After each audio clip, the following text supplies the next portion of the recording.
Namaste, welcome to Sohum Healers World. So we are back with a video, and this video is totally about self-compassion. How to have self-compassion. Well, during this pandemic or otherwise also, I think having self-compassion is very important. So to understand self-compassion, let us understand what is compassion. Compassion is basically a feeling, a thought or a behavior towards any living being, any group of people, any one particular person, animal, anybody. Basically, when you see someone who's suffering and you try to help them, you feel sad about them, that is called compassion. And when you have similar kind of feeling for yourself, for your internal being, that is what self-compassion is. So basically, what do you think? Why is self-compassion important?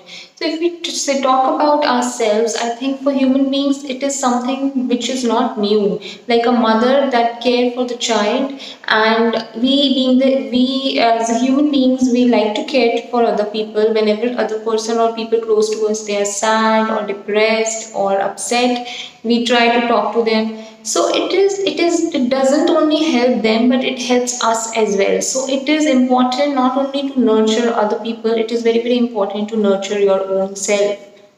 One more important thing is that our mental health and well-being is also very good when we are self-compassionate. So basically, any kind of problems related to depression, anxiety, stress, that will not be there. There are a lot of researches which prove that people who are self-compassionate, they are very low on depression. They have very less chances of having depression, anxiety, and any kind of problems related to stress. And moreover, even the psychological well-being of such people is very high, and they also tend to develop better relationship, because when you go and help other people, you release certain hormones in your body. These are the love hormones, where you feel like helping people, you feel like caring for other people. When you take care of your own self, you love your own self, you end up caring for other people also. Genuine care is there, and there are long-term commitments there. Your sex life is good, you end up committing better, you end up having long-term relationships, and you are happier when you start taking care of your own self. Next importance is that it helps us in balancing our emotions. It makes us emotionally more strong, more stable. It gives us the opportunity to see the positive things around us and not feel bad about the sad things. And even if we feel sad about whatever is happening around us, it gives us we gain this tendency of bouncing back to the positivity. So yes, having emotional stability is very important, which is done by self compassion. Something important to self-compassion is self-criticism, which is very harmful. And a lot of teenagers, a lot of adults also practice this self-criticism, which can be very harmful for their mental health. They keep having this negative self-talk to themselves, and then they also talk about their, they also criticize themselves in front of other people. It could be because, sometimes they want to play a victim card, but then when they do that, it becomes their habit. Most of the times they do criticize themselves, and ultimately it harms them only. So whether you are a self-compassionate person or you are into self-criticism, just answer few questions and you will come to know about it. So if, for example, you feel that you criticize yourself, you need to answer these questions. You can just write down these questions, and this is the task for you, that answer these questions today. Okay, so the first question is, what do you criticize yourself for? The second question is, whenever you are criticizing yourself, what are the normal things that you say to yourself or about yourself?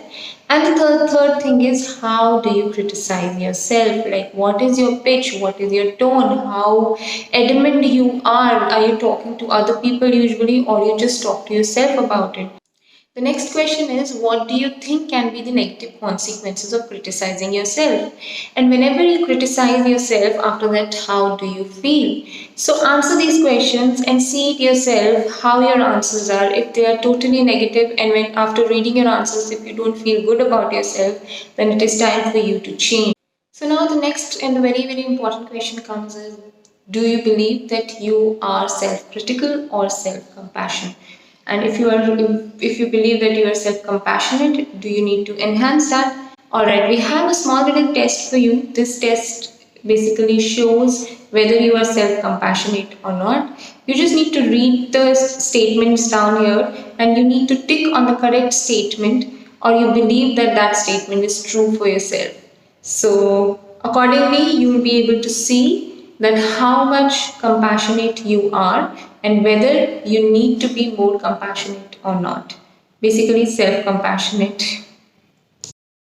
So the good thing is, after reading all the statements and finding your own responses on those statements, you can see where do you stand at self-compassion and what all are the statements which were positive, which statements were negative, and you know what has to be done now and how can you improve and become more self-compassionate.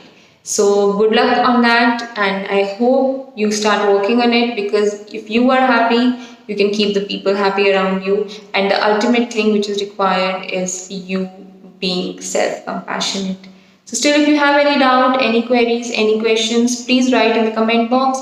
If you want to go for your personalized counseling or any kind of healing, anything, please, you can message us, and the links are given in the description box for our Instagram account and Facebook account, and our email address is also given. You can mail us, message us, whatever you feel comfortable with. So anything else? Thank you. Take care. Atma Namaste.